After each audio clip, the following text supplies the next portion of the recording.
La célula. La célula es la estructura organizada más pequeña de los seres vivos y es capaz de actuar de manera autónoma. Todos los organismos vivos están formados por células y en general se acepta que ningún organismo es un ser vivo si no cuenta por lo menos de una célula. La célula también es la unidad fundamental de los seres vivos y contiene todo el material necesario para mantener los procesos vitales, como lo son el crecimiento, la nutrición y la reproducción. Pero ¿y cómo se descubrieron las células? Los primeros descubrimientos de la célula fueron posibles gracias a la invención del microscopio en el siglo XVII. Con este gran avance tecnológico, el científico Robert Hooke en 1665 observó las células por primera vez. Las descubrió mientras observaba cortes finos en la corteza del árbol de corcho. Se dio cuenta de que en el tejido habían unidades que se repetían y que poseían una figura similar a la de celdillas de un panal. Es por esto por lo que las llamó elementos de repetición o células. La palabra célula viene del latín cellulae, que significa celdillas. Pero Hooke solo pudo observar células muertas, por lo que nunca pudo describir o conocer las estructuras de su interior. Hooke siguió realizando cortes y experimentos, plasmando así sus ideas y observaciones en su libro Micrografía, libro que por cierto ilustró él mismo. Este libro fue el referente inicial para la observación detallada de los componentes fundamentales de los organismos y dio pie a siguientes investigaciones. Sabemos de sobra que una célula es un organismo vivo, pero ¿cómo sabemos que están vivas? ¿Qué requisitos necesitan para probarlo? Bueno, los científicos han logrado reconocerlo gracias a sus características funcionales. Nutrición. Las células se alimentan con sustancias de distintos medios para poder mantener sus funciones vitales. Crecimiento y multiplicación.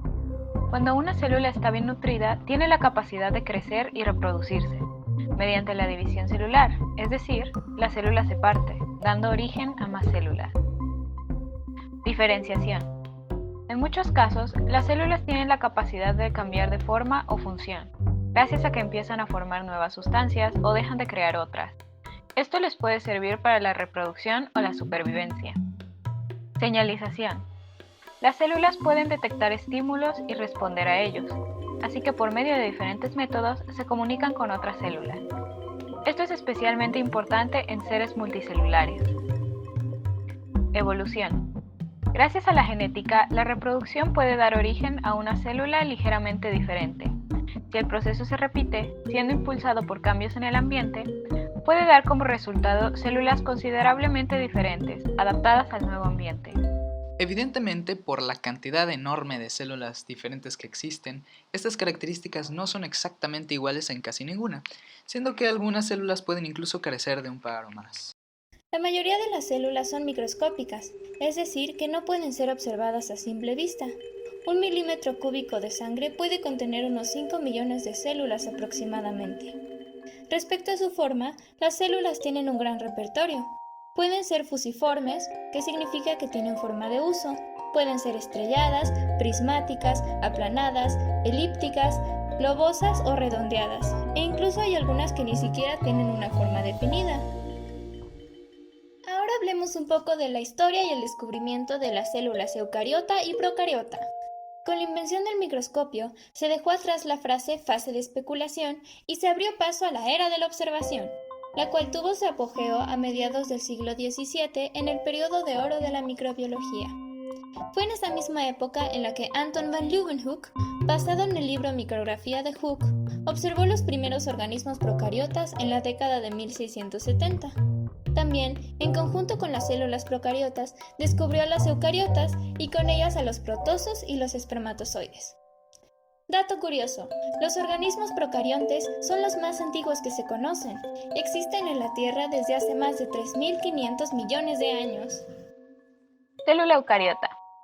Es aquella que tiene un núcleo definido, en el cual el material genético del organismo se encuentra protegido por citoplasma y envuelto por una membrana que constituye la envoltura celular.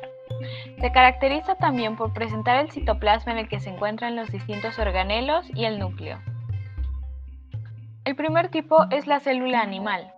Son las que componen los tejidos animales. Se distinguen de las vegetales porque poseen centriolos y vacuolas más pequeñas y más abundantes. además de que no poseen paredes celulares ni cloroplastos. Después está la ya nombrada célula vegetal. En esencia, estas son las células que componen a las plantas. Y finalmente, las células de los hongos. Son similares a la de los animales, pero se distinguen por tener una pared celular compuesta de quitina y por ser menos definidas. Célula procariota. Una célula procariota o procarionte es un organismo unicelular que se caracteriza por no tener un núcleo. Por lo tanto, sus ribosomas son más pequeños y su material genético más simple. Su material genético se encuentra en el citoplasma, reunido en una zona llamada nucleoide. Las células procariotas tienen su propio reino conocido como el reino Monera, compuesto en mayoría por bacterias y arqueas. Las células procariotas son muy diversas, por lo que se pueden clasificar con base en dos criterios diferentes. El primero es con base en su morfología y el otro es con base en su envoltura celular. Primero hablemos con base en su morfología, o sea, su forma. Sus diferentes formas son: forma de cocos, que es una forma esférica e irregular; bacilos, forma de bastoncillos; vibrios, con forma de coma, es decir, curvada; espirilos, de forma helicoidal o en espiral, como tornillos; e irregulares, que son aquellas que no poseen una forma definida. Con base en su envoltura celular. En esta se encuentran las gracilicutes, que son aquellas que presentan una delgada piel de peptidoglicano, y las firmicutes, que son las que presentan una gruesa pared de peptidoglicano. El peptidoglicano es un compuesto formado por azúcares y aminoácidos que solo las bacterias tienen. Su función es dar rigidez, consistencia y forma a la pared celular de la bacteria. Y bueno, con eso terminamos el video de las células eucariotas y procariotas. Tengan un buen día.